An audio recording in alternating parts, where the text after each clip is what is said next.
नमस्कार. आज आपण 24व्या श्लोकाचा अर्थ जाणून घेणार आहोत. श्लोक 24.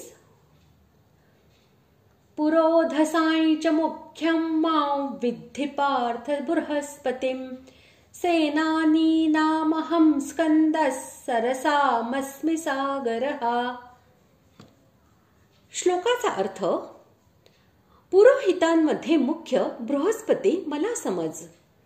हे पार्था, मी सेनापतींमधला स्कंद आणि जलाशयांमध्ये समुद्र आहे.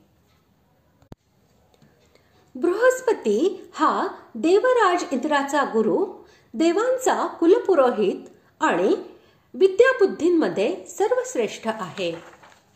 तसेच त्याला जगातील सर्व पुरोहितांमध्ये मुख्य अंगिरसांचा राजा असे मानले जाते. म्हणून भगवंताने त्याला आपले स्वरूप असे म्हटले आहे. स्कंद याचे दुसरे नाव कार्तिकेय होय. याला 6 मुखे आणि 12 हात आहेत. हा महादेवाचा पुत्र आणि देवांचा सेनापती आहे.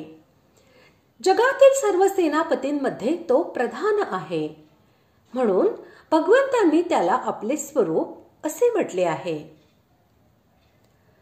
पृथ्वीवर जितके जलाशय आहेत त्या सर्वांमध्ये समुद्र मोठा व सर्वांचा राजा मानला जातो. म्हणून समुद्राचे प्राधान्य आहे.